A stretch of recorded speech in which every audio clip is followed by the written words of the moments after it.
Mic check, check. Assalamu alaikum wa rahmatullahi wa barakatuh to the Muslims.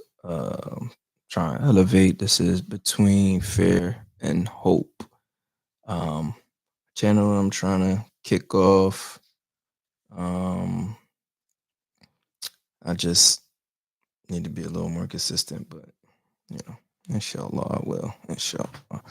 So, one of the topic I want to talk about today was or is um racism or race, talking about race as a Muslim, right?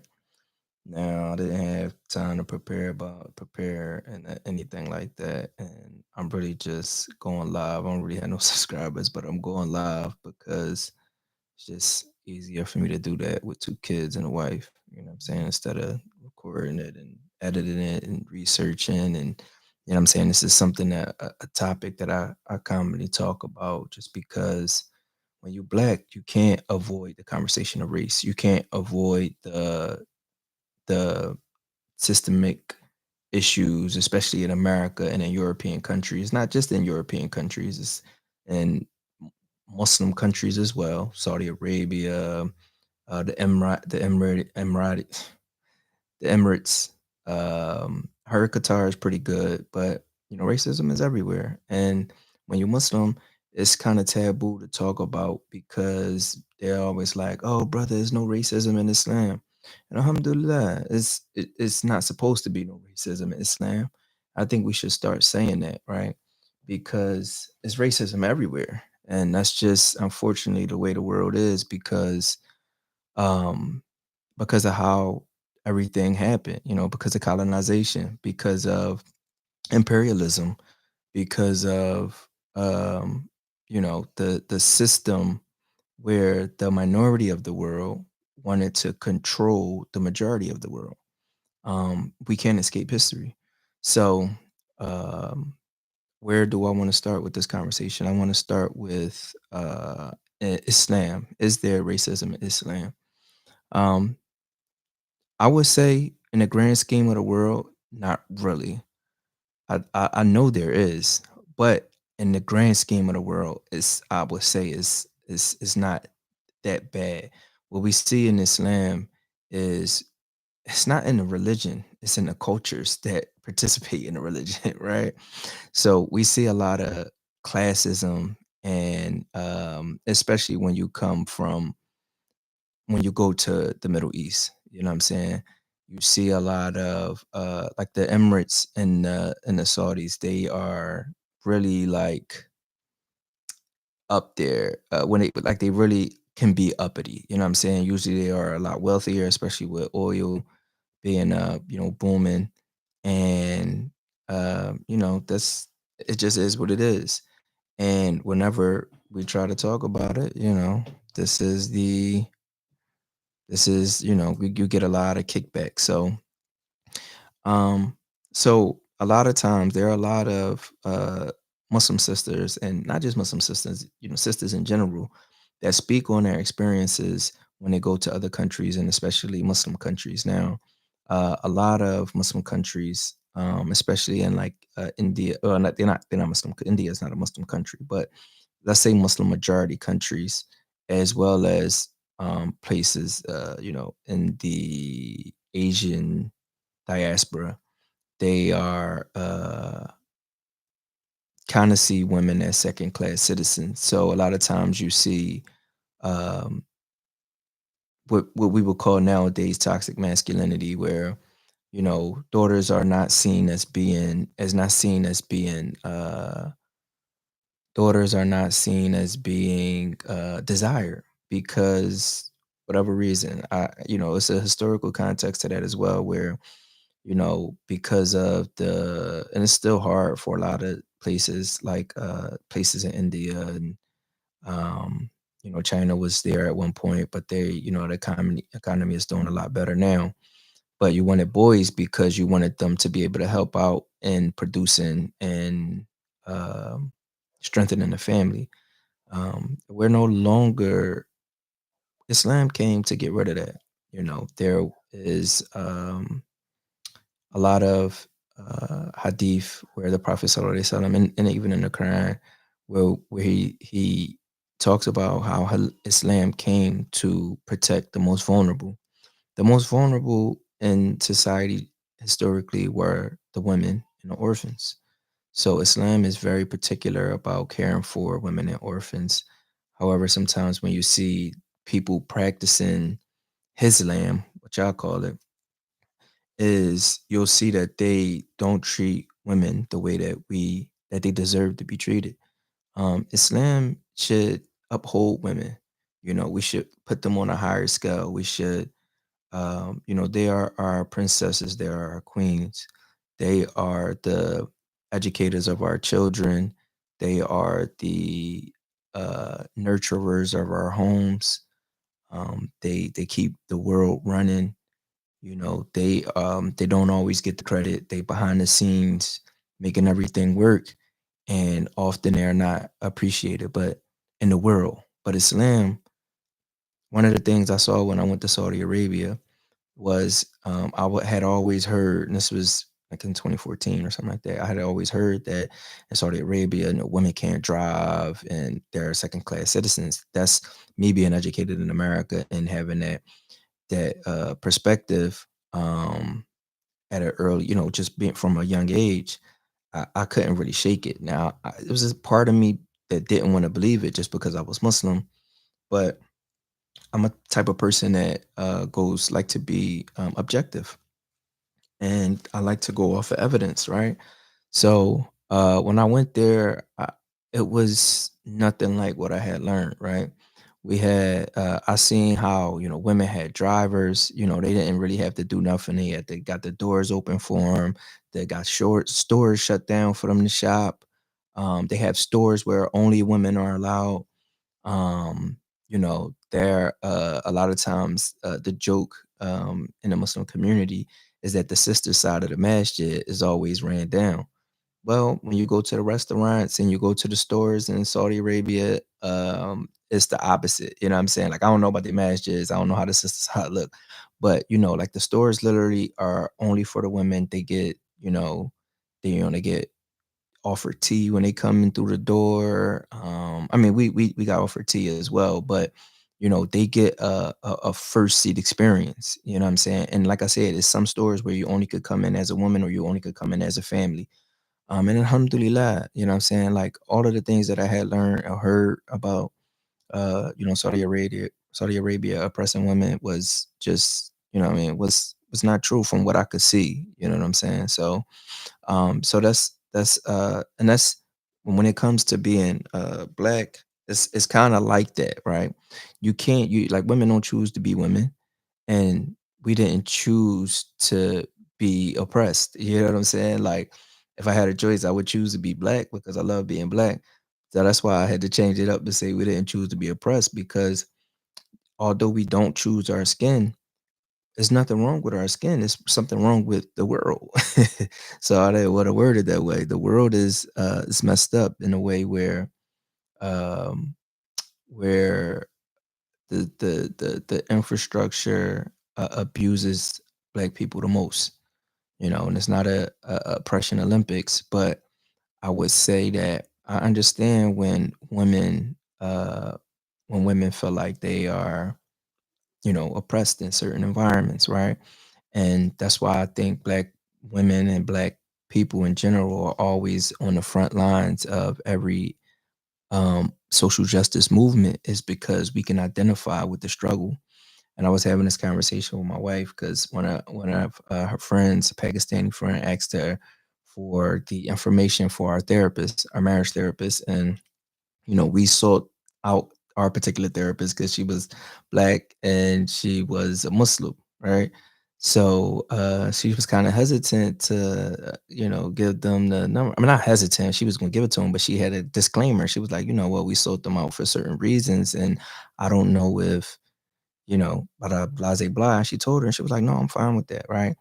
And we both, like, when she was telling me the story, she was like, I kind of felt like, I was, it was like a moment of inferiority, even though I knew it wasn't that, it was that feeling. I was like, I know what you mean. It's like, I really feel like, and people call this black supremacy, but because of our lived experience, I feel like we can really help anybody and everybody. You know what I'm saying? And we do tend to do that. We do tend to help anybody and everybody.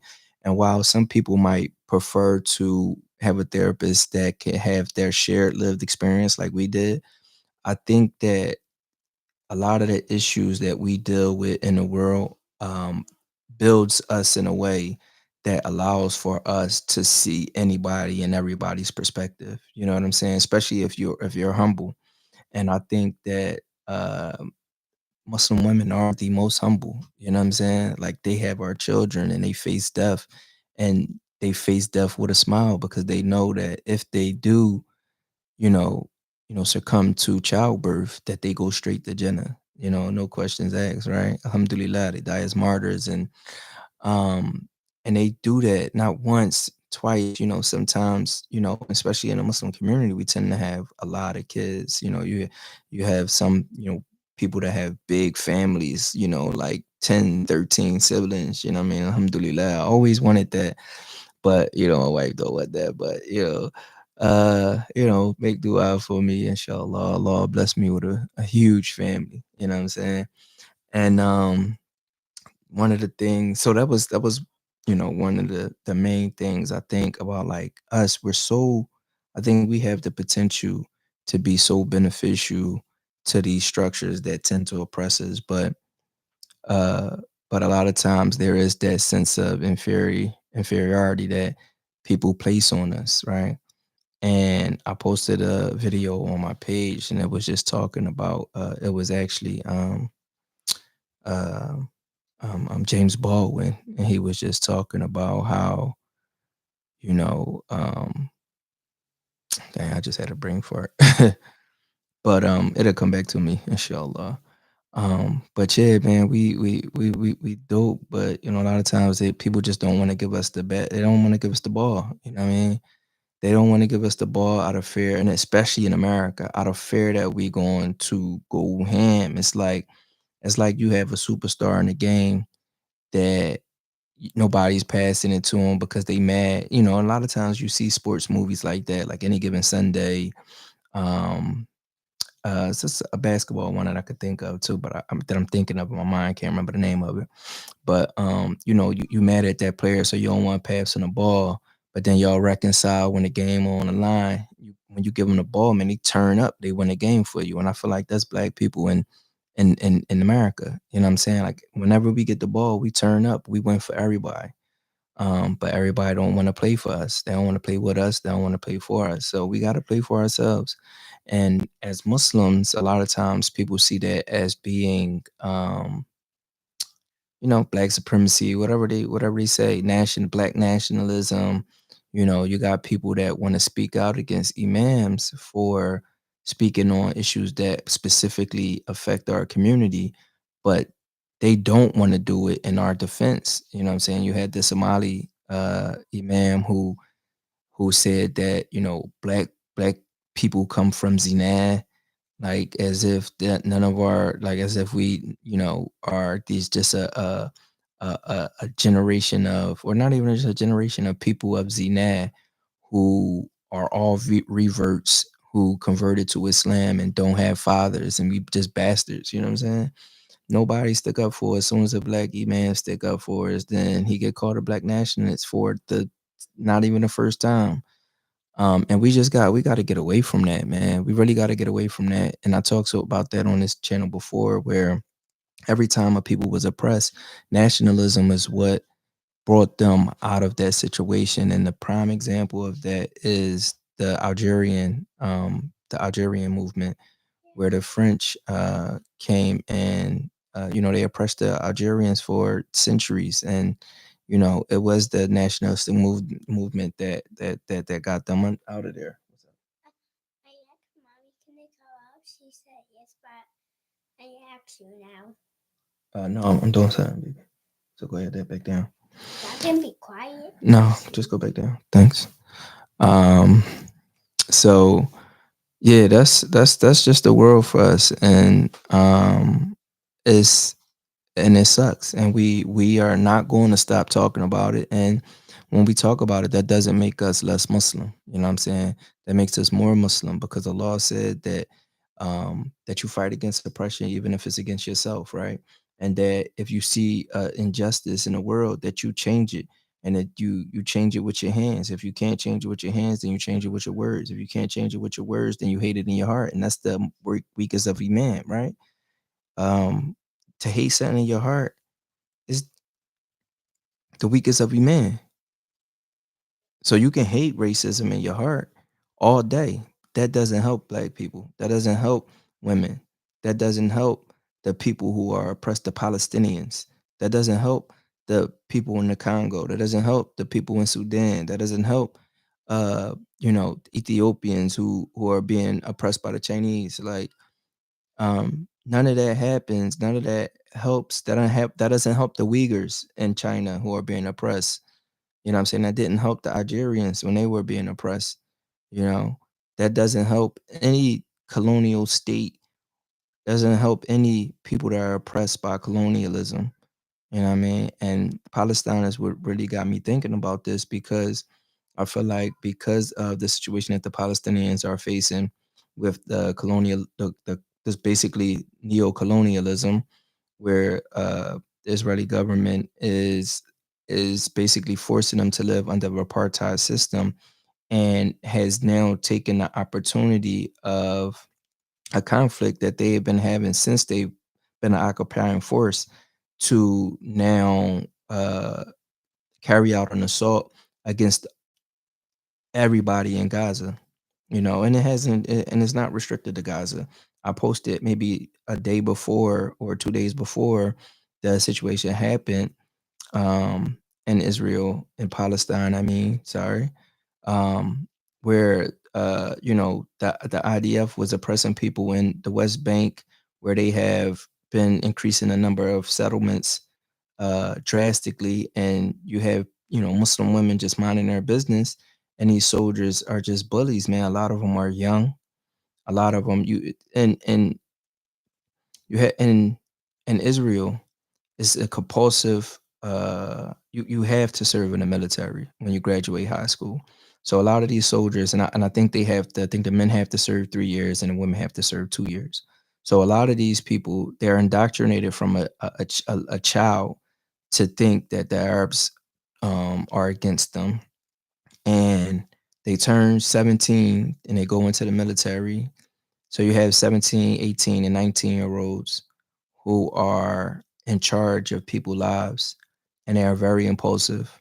And this is where you have, and they're very, I mean, even though they are a part of one of the most powerful militaries in the world, they're not a really skilled military because when you force people to do something, they don't become the best at it. People that become the best at stuff are people that willingly do it and fall in love with it and they give their all, you know?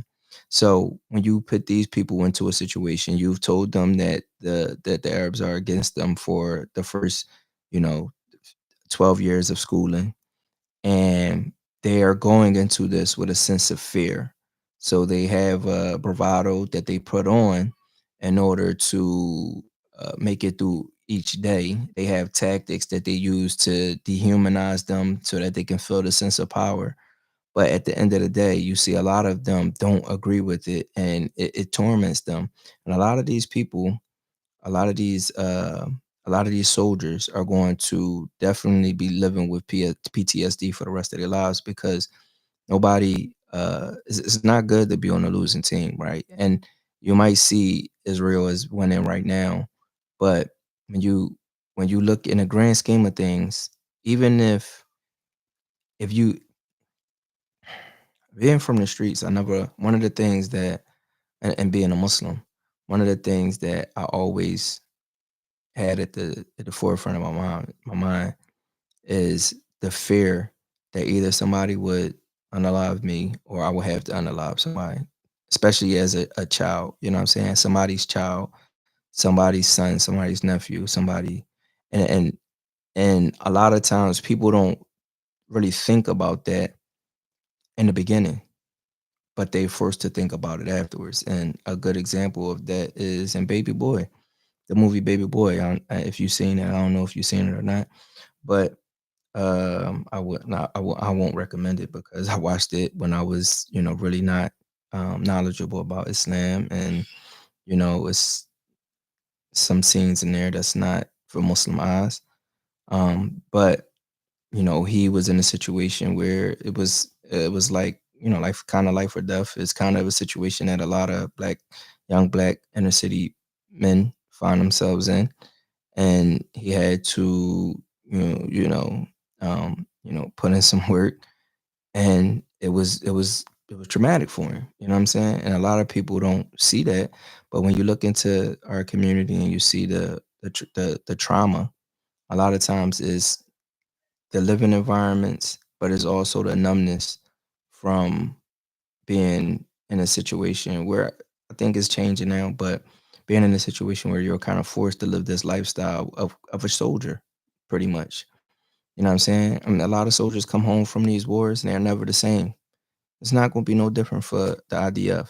You know, they deal with PTSD, depression, schizophrenia, like the mental health issues in America is very stark in the veteran community, and it's because they really believed in a lot of these wars. And even when you believe you're doing the right thing, uh, having faith, and even if you're right in a conflict, that this is a necessary thing to do in order for my country to move on, right? When it comes to taking a innocent life, I don't think you can ever be the same, even if it was an accident, even if it was a casualty of war, no matter what. See, governments don't have to concern themselves with that, because that's why they send soldiers in. That's why they make soldiers. That's why they indoctrinate soldiers. It is a method to indoctrination of soldiers, because they don't want them to think, they want them to act. And when you're in the heat of the battle, when you're active in active military, you don't have time to think about that. Or you don't have the luxury to think about that. It's you or them, right? But when you come home, and when you sit, you know what I'm saying? When you have to sit with those thoughts, man, law. I mean, I wouldn't wish that on no normal person, but because the way that Israel is, they gonna get them soldiers gonna get everything that they deserve. It's easy to sit behind the desk and press a button. You know what I'm saying?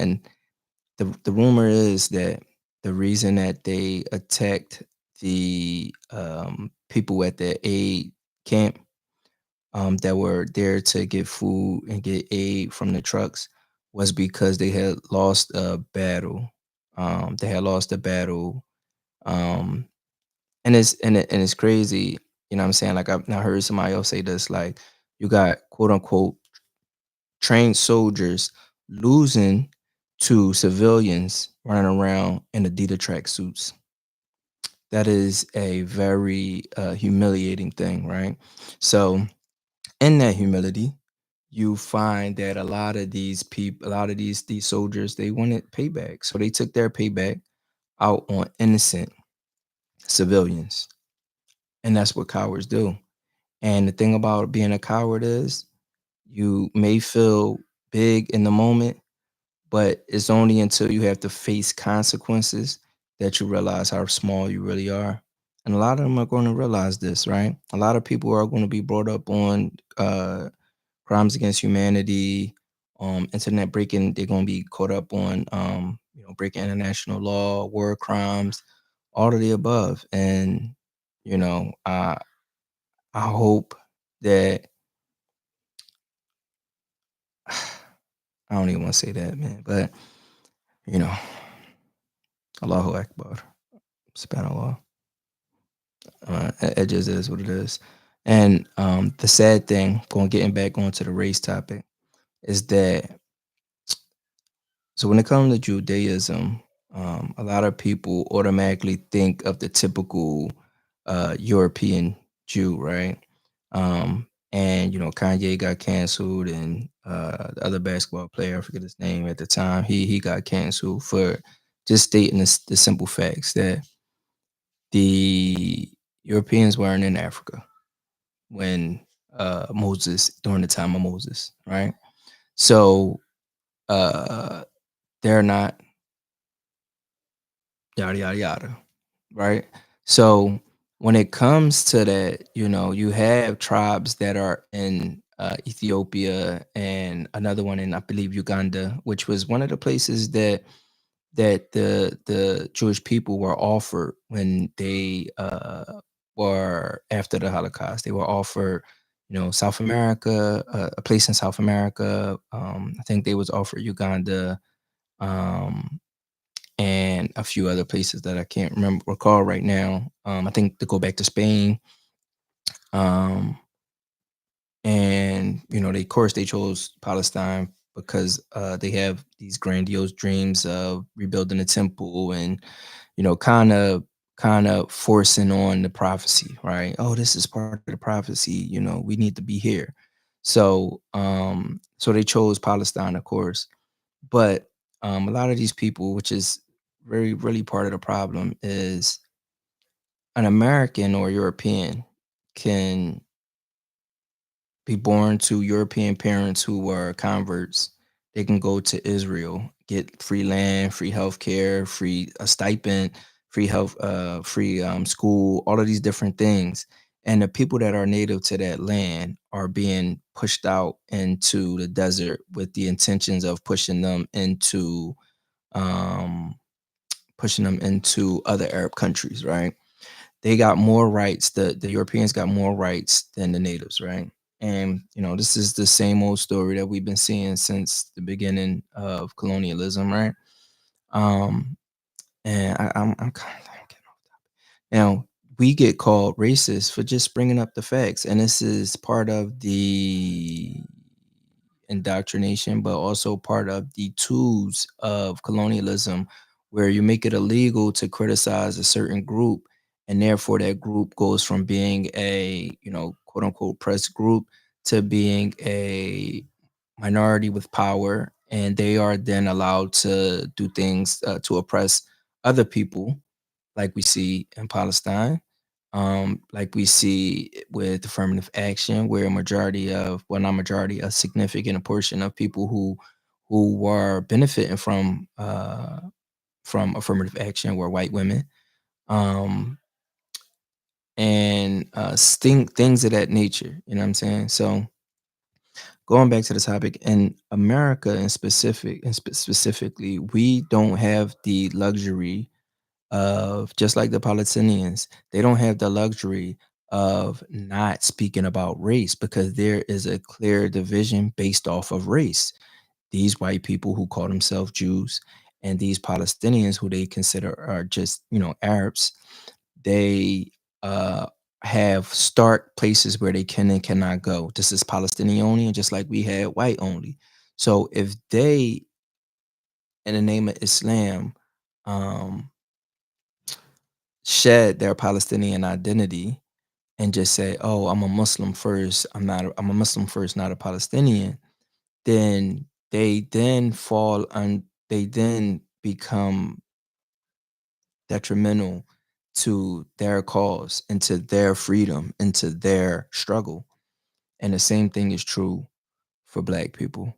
When we stop talking about race just because we're Muslim, we fall victim to the oppressive systems that are set up here in America to um, raise the minority of people in the world, which are people of European descent, over top of the people who are a majority in the world, which are people of African descent. And the moment we stop talking, we will be in a situation just like you see in Africa, where they are considered a third world country, where they're one of the richest countries. They have oil, they have cobalt, they have lithium, they have all of these things that make other countries first world places with technology. And this is one of the talking points that a lot of the Europeans say, "Oh, well, they're just they love coming to our countries because we have better technology, we're more advanced, we're more innovative. If they were, XYZ, why wouldn't they just build it up there?"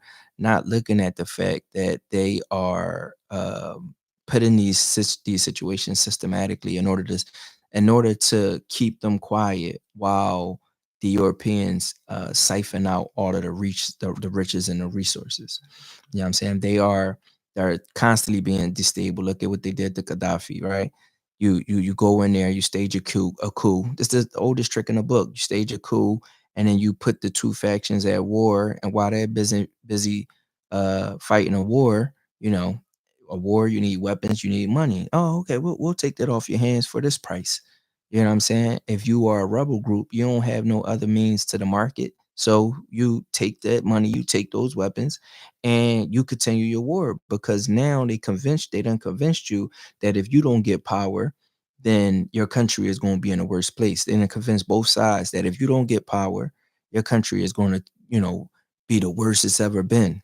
And to keep them fighting, and because they have already destroyed their schools, they have already destroyed their infrastructure.